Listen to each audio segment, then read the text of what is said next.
I'm Bertie Bristlecone. I am currently displaced from my home in Asheville, North Carolina as a result of the flooding from Hurricane Helene. Being displaced and dealing with the trauma and the damage in the region that all of us are dealing with there, something that has started to creep into my periphery has been the way that people are talking about Southerners, talking about Appalachians in particular. I decided to get in touch with my friend Amanda Held Opelt, who is an author and historian living in the area, to get her read on the situation, to get a little bit more of the history of it, and just sort of understand what's going on from the Appalachian side of things. I think the conversation was really helpful for helping me understand some things and to help give some insight about what people can do and how they can better understand the region as a whole and how to help. Keep in mind as you watch this that both Amanda and I are still heavily affected by the hurricane's fallout. Amanda is working as a full-time aid worker in Boone, North Carolina, and I am currently displaced from my home. So keeping in mind that the two of us may not be at our at 100%, I do think it was a good conversation, and I think it'll be really helpful and that you'll really enjoy it. So here we go. Hello. Hi, friend. I asked you to record this video because you have a lot of great information about the region. I was like, I can do the research on this. This is going to take me 4 days to put together and to vet and to do all these things. So why don't I just call my friend who has Oh, been doing this work for a very long time and like is very intimate with knowledge of the region and everything. So if you don't mind, if you could introduce yourself and say a little bit about who you are and where you're from, or the yeah, roots of your work yeah. here. Also, great excuse for us to talk to each other, which is always. Yes. Yeah, I'm Amanda Held Opelt. I'm an author and a songwriter. I live in Boone, North Carolina. I've got roots in Western North Carolina that go back to the 1700s. My six times great grandfather settled here. But my family's also part of the Appalachian diaspora. My grandmother left the region during the 40s during the war, and but I've kind of found my way back here. I grew up mostly in East Tennessee and have spent, I guess, Western North Carolina is actually the longest I've lived anywhere. We lived here, I think, 13 years. And so kind of been able to live all over the region and know a bit about kind of some of the cultural nuance. But yeah, now I work as a writer. I've got two little girls. We live just north of Boone in Meat Camp, North Carolina. And yeah, very thankful that you're wanting to kind of talk with folks about some of the unique challenges that we're facing in the wake of this disaster. Yeah, absolutely. I know that there's a lot of information going around about the infrastructure effects of this. And then, of course, there's the typical kinds of post-disaster stressors and harm that is happening to people in the region. But one of the reasons I wanted to talk to you specifically is because there is a certain tone that comes around when people start talking about Appalachian residents as well as Southerners in general, but in this case, very much so Appalachians. And so with the public thinking like watching Appalachian people freak out about government involvement, watching people quote unquote fall for misinformation or spread misinformation or all these different things. Just to start off, why would you say that Appalachians tend to have a higher distrust of the government in these kinds of situations? Yeah. Yeah. Well, let's see. How much history do we want? We'll give As the much as abbreviated possible. version. But there is this long history of what they call absentee land ownership in the Appalachian Mountains. Back before the Revolutionary War, most of Appalachia had been kind of granted by the king to these wealthy land barons. So, like George Washington owned most of West Virginia in the late 1700s. But obviously he wasn't there. He wasn't doing anything with it. And it let's be sure and pause and note that Appalachia is the traditional homelands of the Cherokee people, the Mingo people, the Catawba people, the Shawnee people. But it was granted to folks like George Washington and other rich barons like that. And so, of course, they weren't using it. They weren't stepping foot on the land. And so the poor people with low means, marginalized folks would come and move up into the mountains in the 1700s, early 1800s, and start working the land. And they would live off of the land, and they would farm small small farms, and they would fish and they would hunt and they would forage. It was very much a subsistence economy. And the land was kind of thought of as kind of the commons at that time. Hillsides and fields were kind of used in common by the people to survive. So they would graze their cattle together, they would hunt together, they would forage together. And they started writing up these kind of informal deeds, like, this is George Washington's land, but I'm using it, so I'm going to say it's mine. And before long, the states actually started to honor some of these deeds and say, listen, if a landlord hasn't been present in 2 years, that's yours. It belongs to you. But of course, in the 1800s, this gets to your question, the 1800s, late 1800s, extractive industries like coal and timber began kind of grabbing up through various nefarious means the land that the people had been, again, creating this subsistence lifestyle, this home economy on. They began kind of grabbing the land up because they saw how much wealth was in Appalachian coal, how much wealth was in Appalachian timber. And so sometimes they kind of tried to say, well, these informal deeds that you all have on this land that you've been on it, that's not legitimate. And so they would purchase from the ancestors of folks like George Washington, or they would come and offer what seemed like a fortune to these, relatively poor mountaineers for a hillside, and say, well, we're gonna mine on your hillside, we're gonna take your trees. Or they would sometimes buy up mineral rights, which meant that, oh, hey, you can keep your land, but we're just gonna take the coal that's underneath. But what people didn't understand is that when you start mining coal, it means that the fine print said we can get to it by whatever means necessary, which means we can blow the side off of your mountain, we can take down all your trees, we can build roads across your farmland. And essentially, the coal and timber industry demolished the ecology of the Appalachian subsistence economy. And it created these monocultures across Appalachia where people had no other means of wealth. There was no other wealth coming into the region other than coal and timber.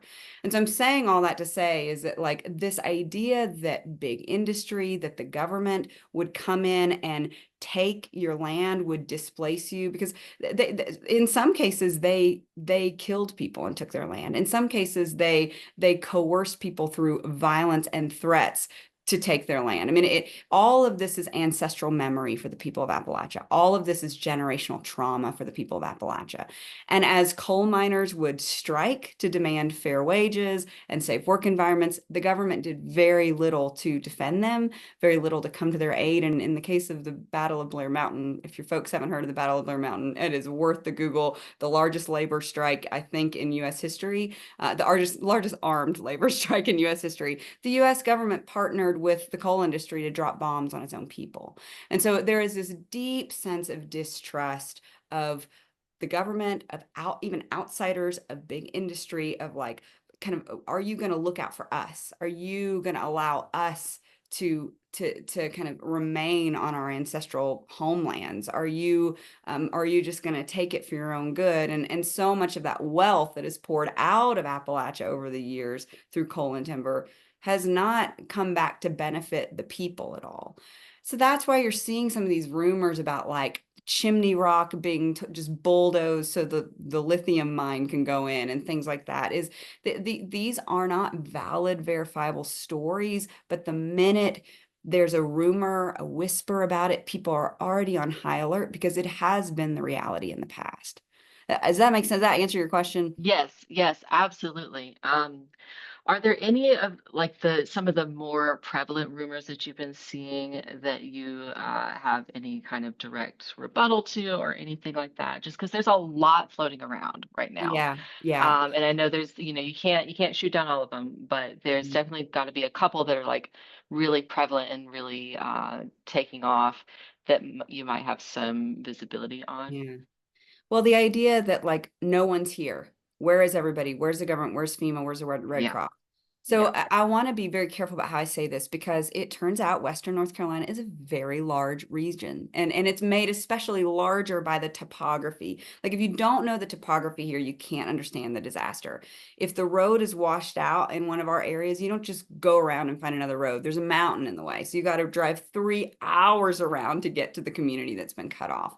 And so what that means is that there may be large areas where the government and FEMA and the Red Cross and infrastructure has been able to get to, but there might be a holler back in here that's just, they just can't get there yet. And they're working and they're working. And I think, and Swannanoa and Asheville is in a much different situation than rural places like Boone, or Burnsville, Spruce Pine, Bakersville. I mean, the list of these communities goes on, and every one of them is in a bit of a different situation. But what I have seen and what I can attest to is that these mountains are crawling with infrastructure workers right now. Like, I was in Spruce Pine 2 days after the hurricane because my aunts live out there and we hadn't heard from them. They are disabled. Like, we needed to get to them and just make sure they were okay. And things were rough. Power lines hanging down the roads, trees down on the roads. It was a harrowing drive. Went back the next 2 days later, much better, a much better situation. The roads have been cleared somewhat. Power lines were, well, the power lines were still there. When we went back on Friday, again, things had cleared. In fact, they had power running to the main street in Spruce Pine. And then I went back. Well, when I was there on Friday, we were walking into some of these neighborhoods that were cut off, and there was a gravel road that had a tree in it, and it had been totally gutted. I mean, the road was just looked like a canyon.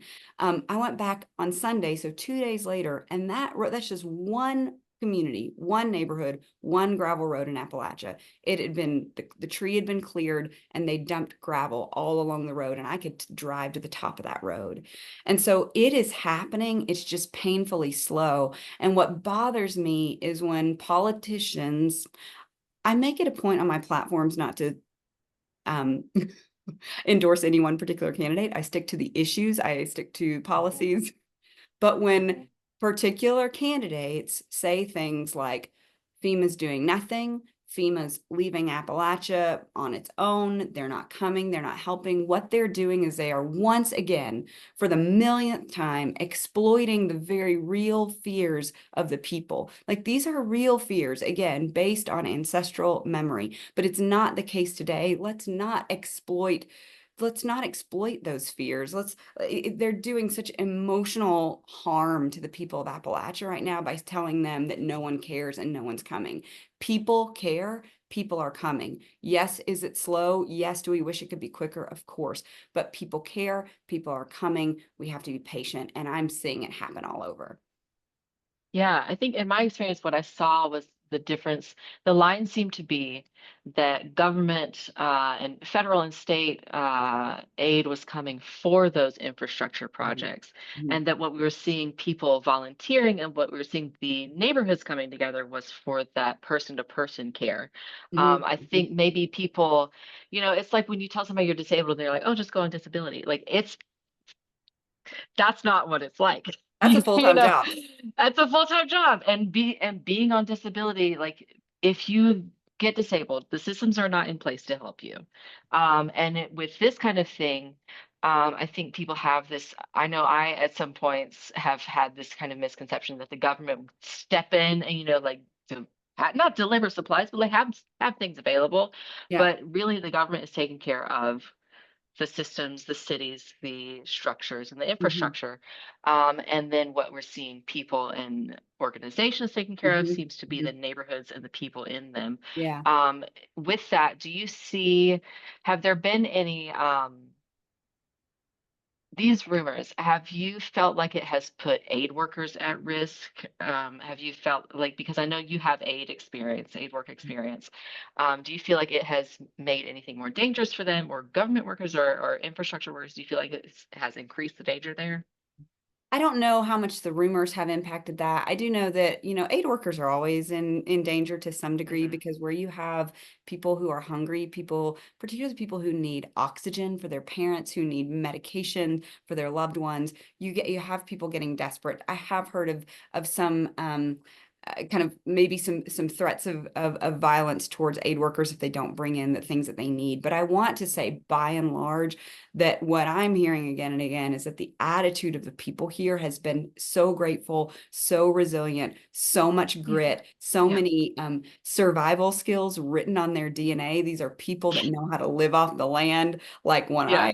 when I went to my aunt's house, they were like washing their clothes in the creek water, living off the vegetables from their garden. Like it's incredible the survival skills that people have. But I do think that as this drags on, particularly as the lack of power and electric and people get cold and people continue to have a hard time getting medications and medical care, that if these rumors spread that the government is not helping, that, then when aid worker, I mean, people don't necessarily differentiate in the moment between a Right. volunteer and an aid worker and the government or the man. As these rumors spread, that is going to create more and more security threats for the people coming in to help. Right, because it's a 1-2 punch of the government is coming to steal your land and the government is not coming to help you, Mhm. making that the story ends up that if you see the government, you're Mhm. in trouble. And Right. that's not the case here at Yeah. all.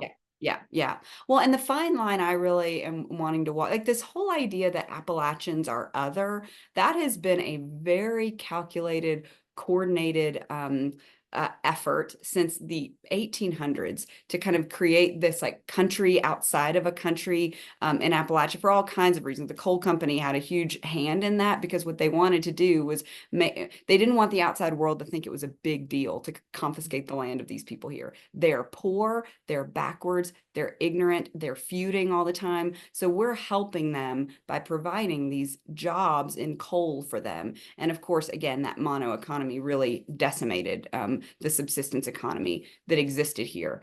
And so what I'm kind of trying to walk this fine line of is like, yes, the people here are resilient. Yes, the people here have incredible survival skills. And also they need help. And yes, they need help. And yes, things are really tough here, but we're not helpless. We're not completely incapable of helping ourselves. Like that's always been the story, is that again, that hillbillies are poor, ignorant, and need outside intervention if they're going to have any success at all. And that's so it's this really this fine line about kind of telling the right story about the people here. There's incredible grit, incredible resolve, and incredible resilient skills. And also this is too big to carry. These massive climate disasters are too much for any one people group to carry, if that makes sense. Yes. Speaking of the massive climate disasters, this is something that I think, are going to have to start expecting to happen Mhm. more regularly. This was a 14,000 year flood, I think was the last number that I heard. Oh, I heard a But 1,000 year, but yeah, once it's got three in the grand zeros, scheme of things, yeah, if once it's it's got a got three comma zeros, in it it, should. yeah, you're, it's fine. The question I have is, one of the things that I have seen from people who do not live in the South specifically, Mhm. because doing some political activism in the past, I have received all kinds of things about living in the South and where that puts me in the context of the political landscape. Mhm. But the specific phrase that I want to get your take on, and I can edit this out if you don't want to do this. But my specific phrase is you got what you voted for. Oh, so this And I whole would love to idea, hear your take. yeah, Appalachians always vote against their own interest, right? Yeah. They deserve this. I've seen things like, well, you guys chose to live there in those isolated hollers. Why didn't, it's like, well, it doesn't mean, well, yeah. I mean, so you're telling me my family's lived here 200 years and all of my kinfolk and all of my network of communities here, and you want me to just move because there's not a 4-lane highway here? Um, I don't tolerate that stuff on my social media. I'm Me like, shut neither. that down. Yeah. Like, that's almost like in my mind, like that's hate speech. Like, no, like we're not doing that. Block and release immediately. Yes, yes. So this is our home. This is where our people have lived for 200 years. This we are not leaving. We will stay here and we will make it work and we will rebuild. As far as voting against our own interest, that always frustrates me a little bit because I would tend to agree. It's important to me to vote for candidates who care about climate change, care about, I'm a person of faith. So for me, creation care, that's what I call it, matters a lot to me. But I'm also have always seen that like candidates who would maybe have that in mind, that would want to diversify the economy with green jobs and things like that, they don't spend a whole lot of time here. They don't spend a whole lot of time making the case to the people of why they might have a different strategy that would benefit them. And so, and they're also not, it doesn't feel like they understand the story of this place. And again, that's why it's so frustrating when you see candidates whose policies I believe would harm the people here. They somehow do a better job of telling the story, and sometimes do a better job of articulating the angst and articulating the frustrations. I mean, you see that in the book Hillbilly Elegy. I mean, it was a very strange phenomenon reading that book and being like, oh, he kind of gets it. But then you read deeper and you read between the lines and you kind of see the angle he's coming from. And it's like, actually, though, he's not offering the solution that will work for our people. And so I would love to see politicians from both sides understand the story of the people here, understand rural America and their challenges and their struggles, their convictions. The convictions they hold are not accidental. They're well thought through. They are deep-seated beliefs. Whether or not you like them, these people really believe those things and hold those values close. And so understand their story, understand their perspective, understand their history, and do a better job articulating the source and the well from which a lot of that pain comes from. And you're going to find that Appalachians, they're smart enough to vote in their own interest. You're just not telling them how you're going to help them. And so that's kind of my frustration when I see those types of posts. You know what I mean? Mhm. Yeah.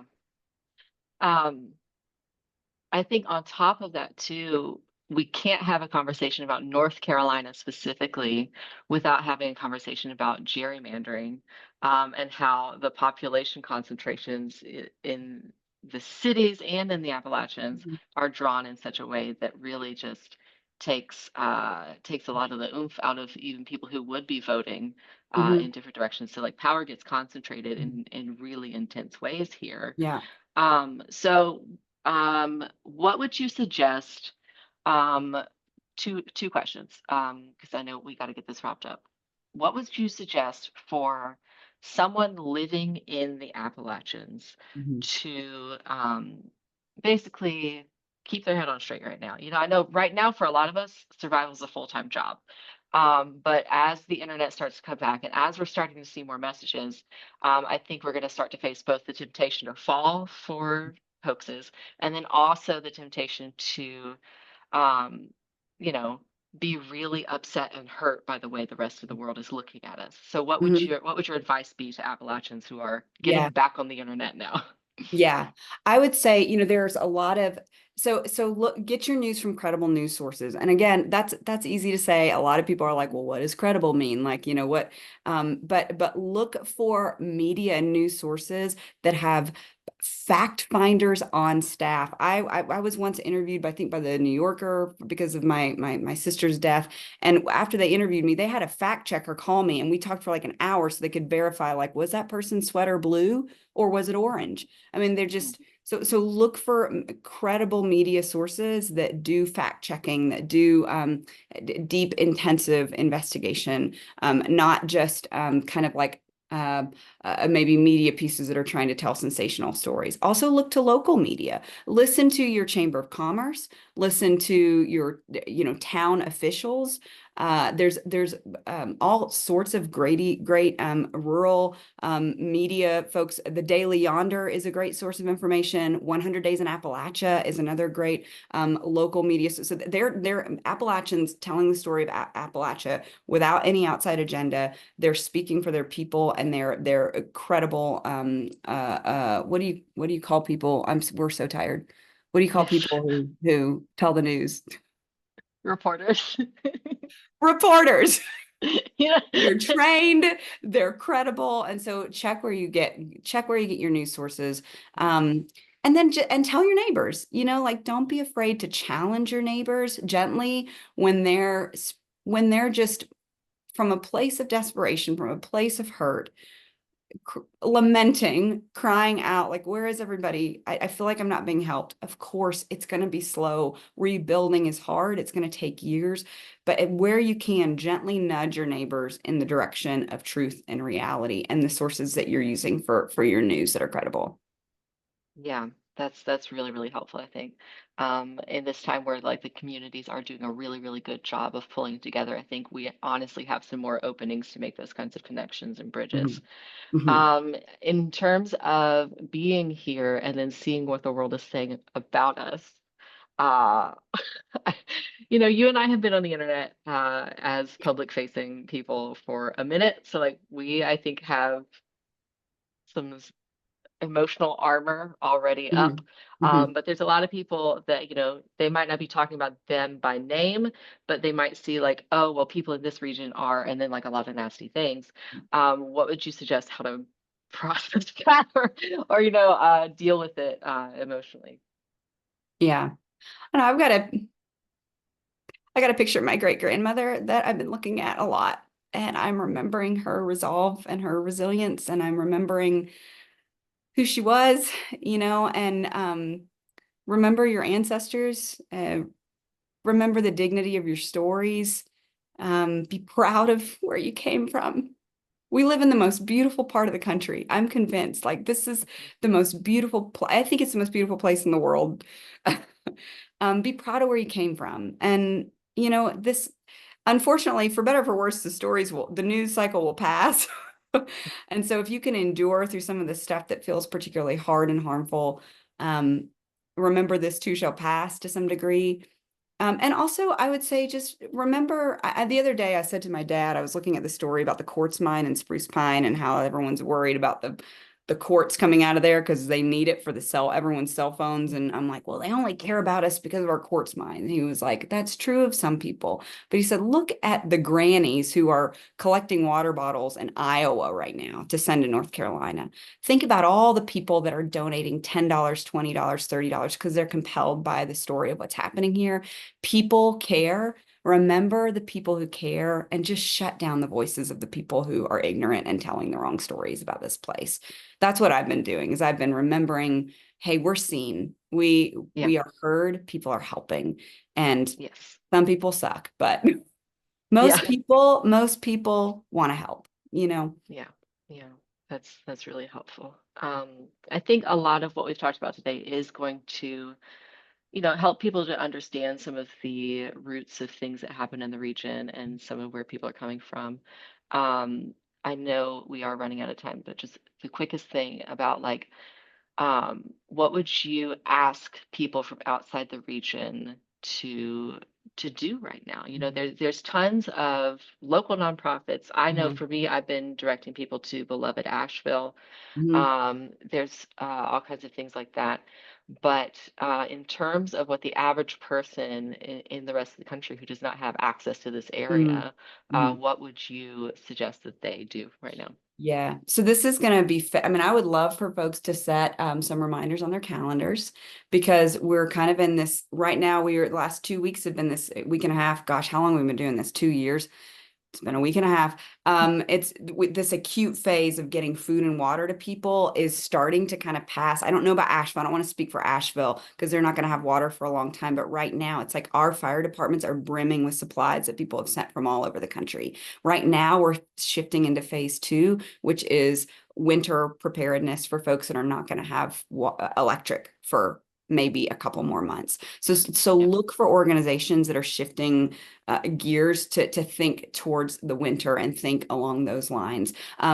Look look at where local Appalachians are posting to donate. So if Yes. Caroline's saying Yes. Beloved Asheville, if I'm saying Water Mission, if I'm saying World Central Kitchen, then trust us because we're seeing those folks out in our neighborhoods. We're seeing those Yes. folks working. So look to your Appalachians on who to give to. And then in 6 months, I'd love for you to start consider buying gift cards from local businesses, buying art from Appalachians, and then in 8 months to a year, come visit here, vacation here, shop in our stores.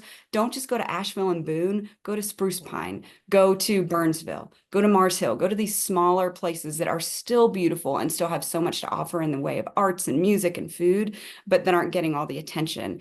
And come vacation here, spend your money here. That's what we're going to need. In a year. Yes. That's, Right. that is And for right fantastic now, advice. Do not drive on our roads. Do Do not not. come looking for do not be a devastation tourist. And don't come here without a plan. Like a lot of do-gooders are just driving up the mountain and be like, I want to help. And that's great. But right now we need room in our roads for infrastructure workers.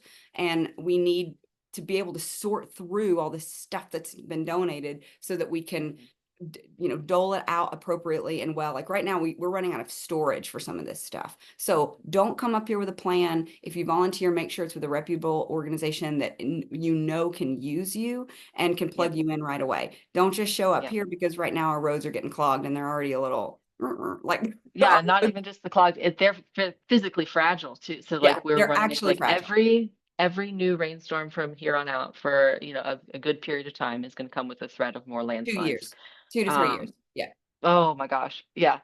it's So the fine. roads are going to be fragile. So just tread carefully and don't become another rescue need right Yes. now. So that is We that have is a thing. professionals on the ground, like Yes, we do. and Appalachians are taking care of each other. So listen to them in terms, take your lead from them in terms of what's needed. So Yes.